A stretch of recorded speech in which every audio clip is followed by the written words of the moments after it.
My name is Elaine Whitmore.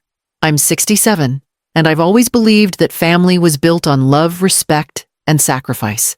After years of raising my son on my own and working double shifts to make sure he had every opportunity I could give him, I thought I knew what family meant. Today, I had driven down to the Charleston coast, my heart full of anticipation to spend a week in the vacation house I had rented for us a week. I hoped would bring laughter, connection, and memories with my son, Robert, his wife, Vanessa, and my grandchildren. I carried my small suitcase up the steps, the salt breeze brushing my face, imagining mornings sipping coffee on the terrace while the children ran across the sand. I paused at the front door when I heard Vanessa's voice inside, crisp and casual on the phone. Okay, so the master for my mom, second for my parents, the kids in the back bedrooms, and she can sleep on the couch. I froze mid-step, my hand tightening around the doorknob. Every muscle in my body seemed to drain of strength. My mouth went dry. The air felt suddenly heavy, the joyous image I had built of our week crumbling around me. She hadn't even said my name. Decades of love, sleepless nights, every sacrifice it was, as if it had evaporated into nothing. I sank against the doorframe, barely able to breathe, my mind racing through the countless times I had put my son first. The house I had paid for, the vacation I had dreamed of, the family I thought I belonged to, it was all slipping through my fingers before I even stepped inside. I remember the first morning after my husband died. I was 29, holding an 8-month-old Robert in my arms, staring at the empty crib and the bills stacked on the kitchen counter. Sleep was a luxury I couldn't afford, so I rose at 4 each morning, catching the first light to make breakfast, feed him, and get to the textile factory by 6. 8 hours at the machine sewing school uniforms for other children. Then a rush to pick up Robert from Mrs. Linda's house and dash to my second job cleaning offices until 10 at night. Every shift, every aching back, every skipped meal was for him. I sold my gold earrings to pay for his private school, scraped together every penny to buy textbooks, notebooks, and the little engineering kits he adored. When he turned 5 and said, "Mommy, I want to be an engineer like Peter's dad," I promised him he would, even if I worked myself to exhaustion. Evenings were spent repairing his school projects, reading his letters from school, and cheering the loudest at every recital or sports event, though my hands were calloused and my eyes tired. When he graduated with honors, I mended my worn dress for the 100th time, sitting in the front row, my chest swelling with pride that no words could capture. Every dollar I earned, every sacrifice I made was for him. And now, standing frozen in that Charleston doorway, hearing Vanessa assign me to the couch, all those years of devotion felt invisible.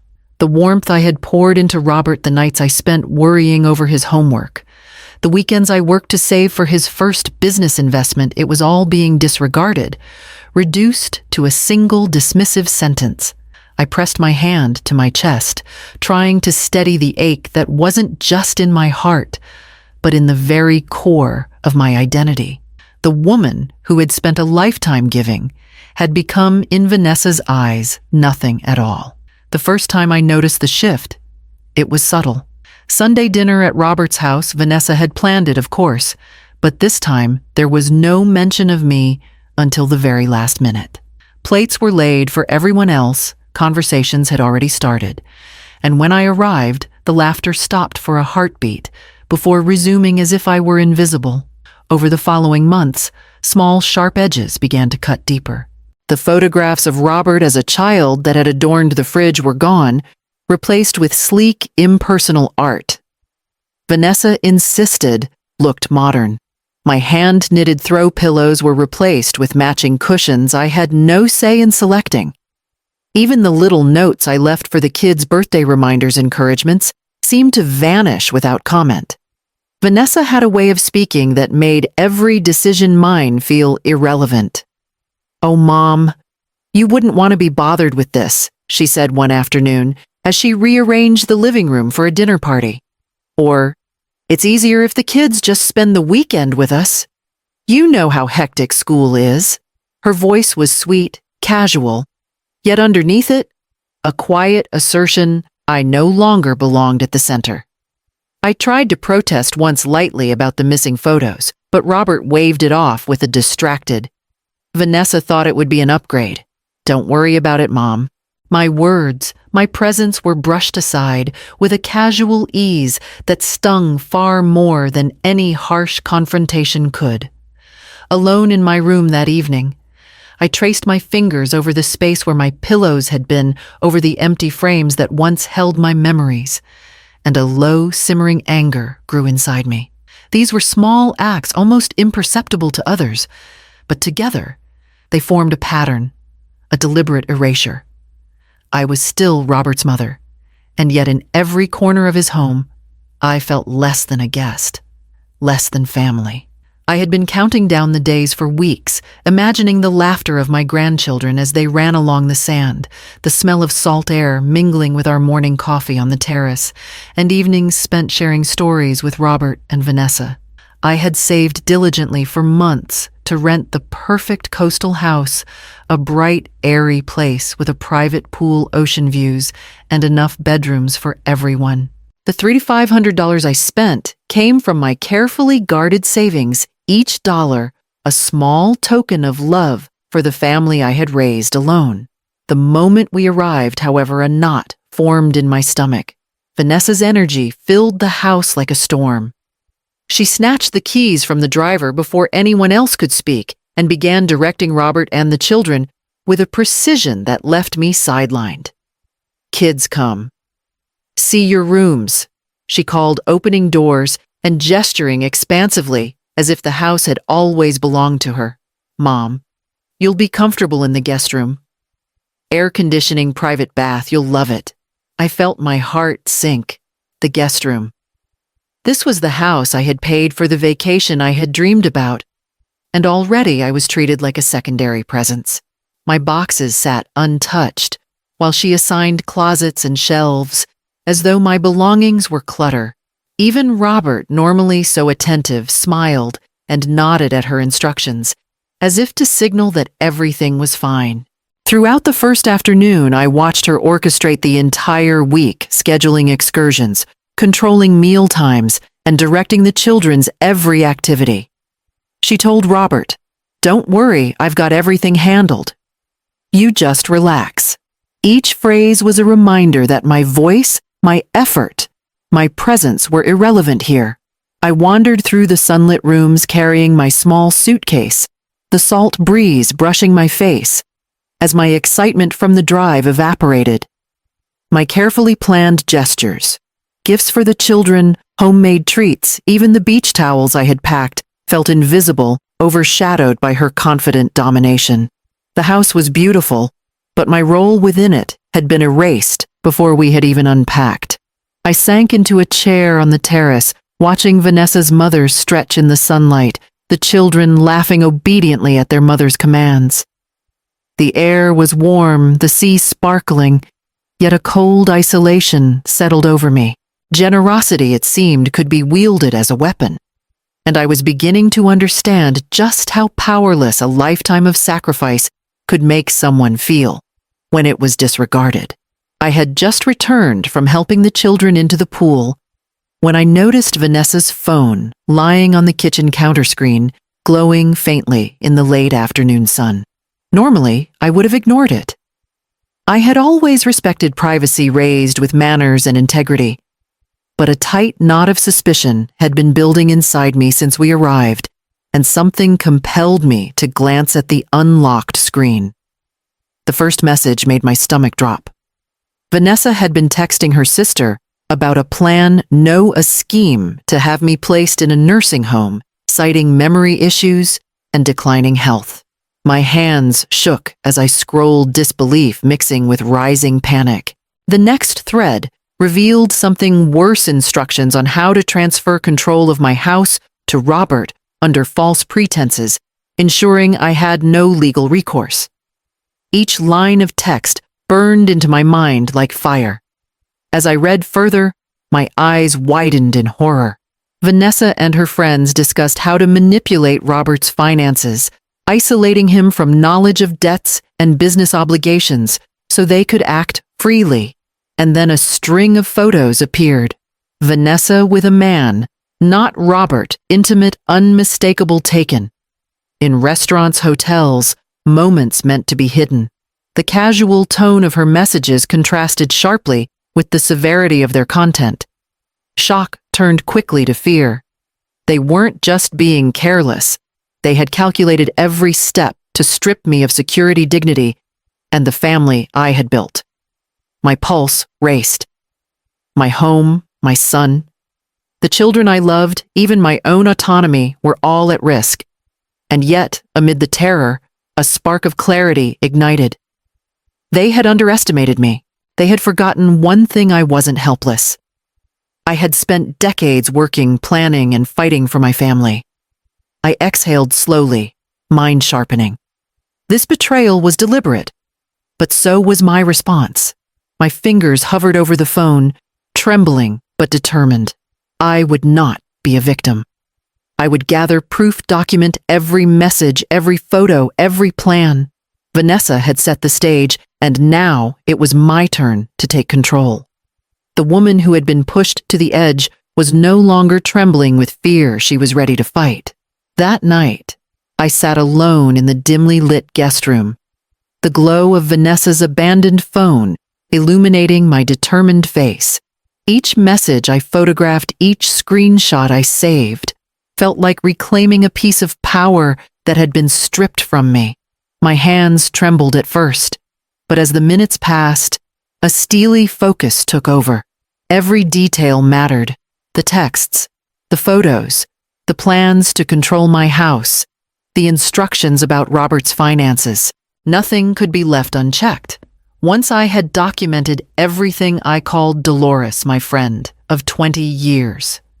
"Dolores, I need your help and no one else can know," I whispered, outlining what I had found. Her voice, calm yet sharp, reassured me. "We'll make sure you're protected, Elaine. Tell me exactly what you need me to do." I explained about the missing documents, the messages, the photos, and she promised to check the house the next morning and keep an eye on any suspicious activity. I also contacted a lawyer I trusted, carefully choosing someone familiar with elder law. I explained the situation, emphasizing the need for discreet but decisive action. He advised patience and strategic planning, reminding me that timing and emotional control would be as important as the evidence itself. Throughout the day that followed, I maintained the facade of normalcy. I smiled at Vanessa, helped Robert with the children, and even joined the family at lunch, careful not to reveal my knowledge. Each interaction was a calculated performance, testing her patience while I quietly solidified my plan. As I lay in bed that night, the weight of fear had transformed into a quiet anticipation. I could feel the momentum shifting, a slow but inevitable pull toward confrontation. Every carefully collected piece of evidence was a weapon in my hands, and for the first time in days, I slept with a sense of purpose instead of dread. The sun was low over Charleston Harbor, painting the sky in shades of gold and pink as I called everyone to the terrace. Robert arrived first, his shoulders tense, carrying the children with the careful attentiveness I had always admired. Vanessa followed, cheerful on the surface, but sharp in her movements, and behind her, her mother's presence was a silent assertion of control. I had rehearsed this moment in my mind countless times, and now it had come, the confrontation that would decide everything. I motioned for them to sit. My hands were steady despite the pounding in my chest. "Robert, Vanessa." I began, my voice calm but firm. "I need to show you something." I pulled the folder from my bag, spreading photographs, screenshots, and copies of the messages I had documented. Each one was a piece of the puzzle, revealing the depth of manipulation I had endured. The fraudulent financial plans, the scheme to commit me to a nursing home, the affair Vanessa had hidden so carefully. Vanessa's eyes flicked nervously over the materials, a small flush creeping across her cheeks. Robert's mouth opened slightly, disbelief rooting him to his seat. "These are not just health forms," I said, quietly, letting my words sink in. "This is your scheme against me. Your plan to take everything I worked for and to isolate your own father from the truth." Vanessa stammered, searching for control. "Elaine, I can explain. It's not what it looks like." But the evidence was overwhelming. Her sister's messages, her texts to friends, even the carefully staged photos all pointed to the same conclusion. Robert's face went pale. His hand shook as he reached for a screenshot, showing Vanessa with the man she had been seeing behind his back. "Is this true?" His voice was small, broken. The children watched silently, sensing the tension, but not understanding the details. I continued, steadily laying out every piece of proof, explaining how each step had been calculated to manipulate, deceive, and control. Vanessa's desperation grew with each revelation, her polished composure cracking into raw panic and anger. "You don't understand. I only wanted to help." "No," I interrupted, voice unwavering. "This wasn't help. It was betrayal. Every action was designed to isolate, to humiliate, and to steal what is mine by right." Robert slumped back, tears pooling in his eyes as the weight of the deception settled on him. Vanessa's mother watched in stunned silence, her expression unreadable, as the house, the vacation, and the carefully constructed facade of family harmony unraveled before her eyes. For the first time in weeks, I felt the tight knot in my chest loosen. The truth was out, my dignity intact, and the balance of power restored. The betrayal that had haunted me no longer held sway. I was no longer invisible. The terrace, bathed in the fading light of day, became a stage for justice, a place where years of manipulation could finally be confronted, named, and undone. The days that followed the confrontation felt surreal. Vanessa avoided my gaze, her usual confidence replaced by a nervous tension I had never seen before. Robert, still processing the revelations, moved quickly to set things right. He filed for divorce, ensuring that the marriage that had allowed such manipulation ended definitively. The legal system took its course.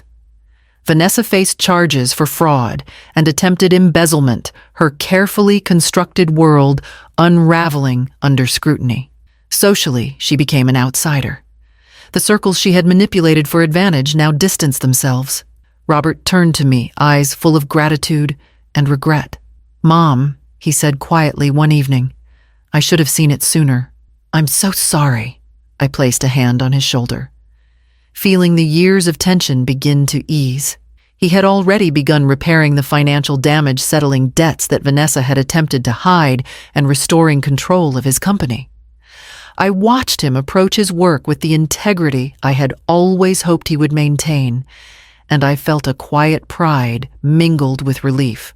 The children returned to their routines, and slowly laughter returned to the house. Jacob clutched my hand while learning to swim in the pool, and Sarah excitedly showed me the shells she had collected on the beach. For the first time in weeks, the family felt whole again, their trust tentatively rebuilt. Vanessa's absence became a relief rather than a void. Her schemes no longer threatened the bonds I had worked so hard to maintain. I walked through the rooms I had paid for, arranging my belongings, placing familiar photos back on the walls, and reclaiming my space as I had always intended. The terraces, the pool, the kitchen, all now reflected my presence and authority, symbols of the life I had built and defended. That night, Robert and I sat on the terrace, the children asleep inside, and talked long into the warm Charleston evening. He apologized again, not just for the deception, but for the blindness that had allowed it to persist. I listened, nodding, feeling the weight of injustice lift as accountability took its place. Justice, when measured not in vengeance but in honesty and restitution, had been served. My family, scarred but resilient, could now move forward, and I could finally breathe, knowing that I had reclaimed my dignity and my rightful place at the heart of it all. The first morning after Vanessa had left for good, I stepped onto the terrace and breathed in the crisp Charleston air, the sun sparkling over the harbor. For the first time in weeks, the house felt like mine, not just physically, but emotionally. My belongings were arranged exactly as I liked the photographs of Robert, and the children restored to the walls, and the little hand-knitted pillows returned to their places on the sofas. Every detail reminded me that I had reclaimed my space, my authority, and my dignity. Jacob tugged at my hand, dragging me toward the pool. "Grandma, teach me to swim like you promised." His excitement was contagious, and Sarah ran behind, showing off the shells she had collected on the beach the day before. As I guided Jacob through the water, the tension of the past weeks melted away. I laughed freely, without the shadow of humiliation hovering over me, feeling the joy of being a grandmother, not a guest in my own home. Later, Robert joined us on the terrace, a warm smile softening the lines of worry on his face.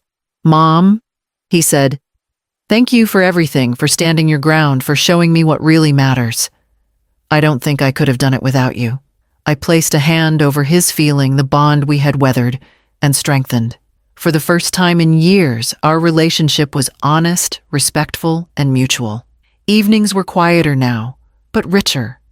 We established new routines, family dinners I helped prepare, bedtime stories, beach walks with laughter echoing across the sand. My presence was valued, my voice heard, my boundaries respected. I had learned that being firm did not diminish love, it enhanced it.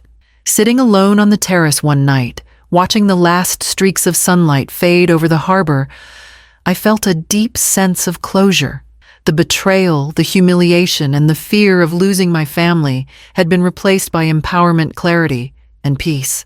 I had survived, and I had reclaimed what was mine, not just the house, but my dignity, my role, and my sense of self. I knew that I could continue to love, to guide, and to be present, all while protecting the space I had earned. At 67, I had learned that strength and compassion could coexist, and that life could still be full of joy, respect, and hope.